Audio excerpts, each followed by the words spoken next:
So, just to kind of get started, can you kind of give like a short, like kind of summary of what poverty can do to the brain? So, living in poverty has physical impacts on the brain. And this is true if young people grow up in poverty. And so, that means that they've lived in poverty for their whole lives or for most of their development. So, that's really like 0 to 6. But also for young people who have lived in poverty during stages throughout their development. But essentially, not to get too sciencey here, but it makes the part of the brain that is responsible for our fight or flight response, so basically our threat response, it makes it more kind of jittery, if you will. So the way that I like to explain this is that think of it like a guard in front of a castle. And the guard's job, obviously, is to keep that castle safe. And so it is looking around all the time to make sure that there is nothing that is going to make the castle not be safe. And so for folks who are growing up in poverty or who live in poverty, their guard is bigger and basically more jittery. And things that are not really a threat may feel more like a threat. And then that guard is going to act very quickly. So in terms of the brain, it's going to act within milliseconds and basically tell the rest of the brain to go, go, go. And while this is in and of itself, it's not great, it becomes even more problematic because the part of the brain that basically makes us adults and separates us from all other mammals, so it helps us with thinking into the future and planning and organizing, that part of the brain, when our basically amygdala, so our guard in front of our castle, when it takes over, our prefrontal cortex, which is right behind our forehead, it doesn't have time often to engage and it is basically asleep. So to go even further with our castle metaphor, think about if the king or queen was up there kind of waiting to make a decision, and the guard should be calling the queen to say, hey, I think that this thing is happening. Should I get everybody to go and attack it?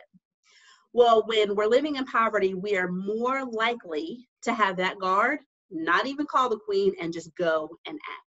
So what that looks like in real life and not in analogies terms is that for folks, so young people as well as adults who live in poverty, they are more likely to be impulsive, more likely to not necessarily think through the decisions they're making. And it's just a function of the brain. Doesn't mean that they're a good person, bad person, smart person. It just means that they are more likely to be impulsive and not necessarily be able to think through their actions. So I mean, you can kind of see how that would affect someone's learning then. Oh, 1000%. So for students who are living in poverty in an academic setting, it has, some pretty significant implications. So our young people who are living in poverty, they know fewer words, so they're reading fewer books. They're more likely to watch television. And, while there's some great academic television, shows like SpongeBob don't necessarily enhance us academically. They're more likely to miss school. They're more likely to just be academically behind. And so that can become a significant issue. They can become more and more behind.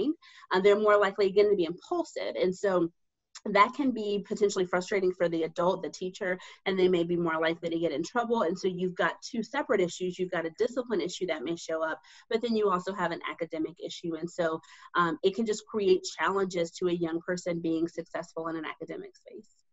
Mm-hmm. So I know that one big stereotype against poor people is that a lot of people just think that they're just lazy, that they just need to just pull themselves up by their bootstraps and kind of just do the work sort of thing. And what does your research kind of say about that sort of mentality?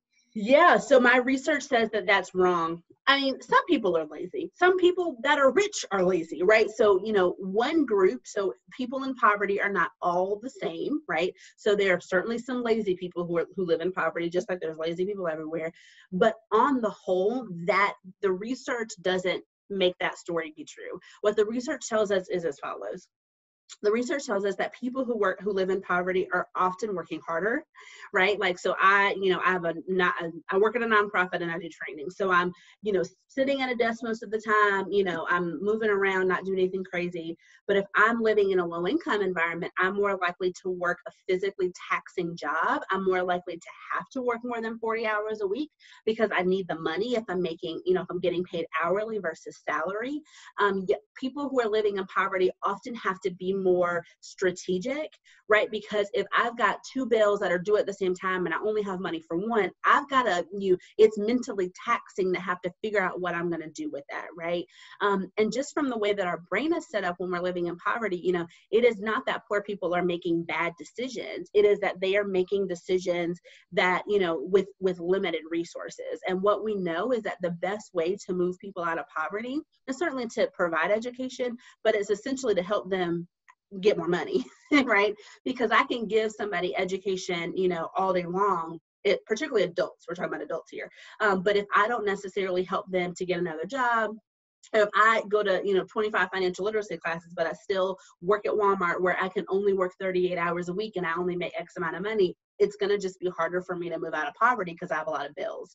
And this idea of like pick yourself up by your bootstraps, the hard thing is our society is not set up for folks to have bootstraps or for them to be able to pull them up high enough to get out of poverty, because the system is just not set up that way. There's this concept of economic mobility, which is essentially the ability for someone to move out of poverty and up the income ladder, or just to move up the income ladder. And it's hard to do that. It's hard to be able to move out of poverty. And if you are, a high school student and you're doing well academically and you want to go to college, there are barriers even to that. You got to fill out the FAFSA, which means you have to have Wi-Fi, and you got to know what forms to do and what website to go to, and you got to try to get a government loan that you're going to have to pay off forever. There's just a lot of barriers to moving out of poverty. It doesn't mean it can't happen, but it just means that society and government and people that are in power and have financial resources have to come alongside and support people in poverty. And it's why, I am a fan of nonprofits and supporting them, because people can't move out of poverty by themselves. Mm-hmm. So who are those people who end up sort of making it and get themselves out of poverty?